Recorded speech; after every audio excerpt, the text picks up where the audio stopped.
Credo, Mutwa was fined £15 by the local chief because I had refused a sacred gift. I had been supposed to do something very amazing to this lady to show that I was one of the people. That's luck. But why, Credo, have you chosen to reveal this knowledge now to a much, much wider audience? Mr. David, please, Africa is dying. Africa, is being murdered. And we are sitting like bloody fools. And we don't realize what's been done to our people. I have proof that can stand in any true court of law that the disease called AIDS is a man-made disease. And this disease is going to kill 3/4 of South Africa's black people within the next 10 years. There are wars in Africa which make no sense to me as a black man. Please, when people fight a war, Mr. David, why do they fight? People fight in order to get rid of something that is giving them pain. Whether that something is a tribal chief or a corrupt modern government. They want to fight to remove this burden or to be destroyed by it. That is the idea behind a rebellion. But in Africa we find wars where a group of rebels challenges a government and tries to fight against it. And then these wars end in the total destruction of that particular country, where neither the rebels nor the government wins anymore. And why? Because you find this force of rebels facing the government, and all of a sudden the rebel army splits into little factions which start fighting each other and not the real enemy, and soon it becomes a situation where everybody is fighting everybody else and the whole thing is getting nowhere. I say that these wars which are destroying Africa this way are orchestrated by forces from outside Africa.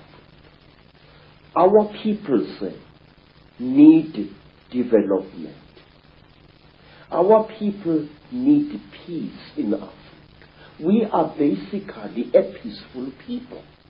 We are not warlike. Don't let historians tell you a lot of rubbish. Africa is not perceived by the people outside her as she really is. One, my people are Zulus, as a tribe famous for warrior exploits for many, many years now.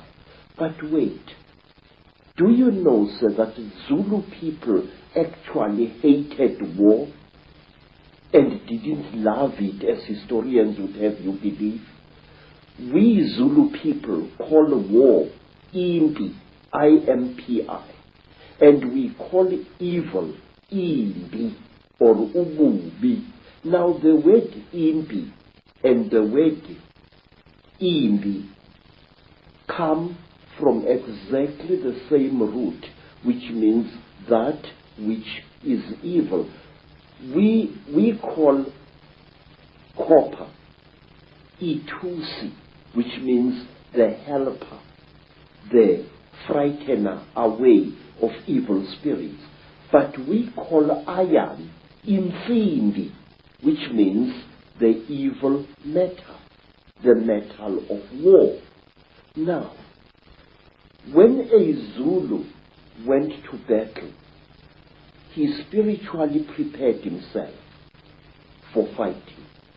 But when he came back from battle, a Zulu would undergo a ceremony of purification, a very, very painful ritual, which lasted for some 7 days before he was even allowed to touch his wife. But wait for this. In England,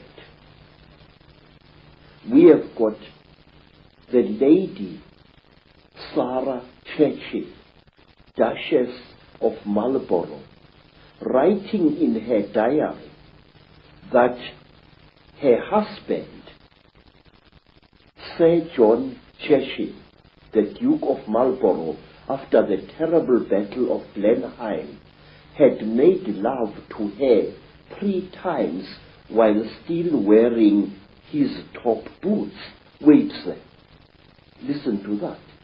Here is a man coming into his tent or whatever it was, with his boots still stinking with the blood of horses and the blood of men, and probably with human flesh still attached to the soles of those boots. Here is this man making love to his wife. What kind of attitude is that? That a man would come smelling of death and destruction to desecrate his wife in 3 torrid sessions? We never did that in Africa. We hated war, and furthermore, our people, the black people of Southern Africa, are accused of having been a male-dominated society. Absolute bloody poppycocks. Zulus were a female-dominated society. And if you want proof of that, ask yourself, who killed King Shaka? Who planned Shaka's murder? 2 women, twins, Mama and Mkabai, Shaka's aunts. Who was the greatest advisor of King Shaka? His mother Nandi. She used to plan every one of Shaka's military campaigns right down to the last detail. So, everywhere in South Africa, our word for great also means female, but that is something we shall discuss at another time. So,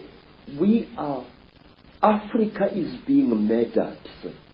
And a race of people which once founded some of the world's greatest civilizations is being cruelly exterminated, and our politicians appear to be hypnotized as like a little antelope hypnotized by a python.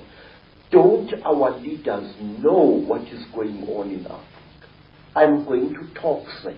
I'm going to talk, and I'm going to reveal and damn the consequences. I am not a brave man, but it's high time somebody stood up and exposed the conspiracy around Africa and her people. So let's start looking then at the force that is the common theme through all this history to the present day that's been manipulating these highly malevolent, highly destructive situations. My own research around the world has certainly focused in on the fact that there is a force, not of this world, shall we say, that is the common theme. What is your experience and your knowledge of an extraterrestrial involvement in the history of Africa?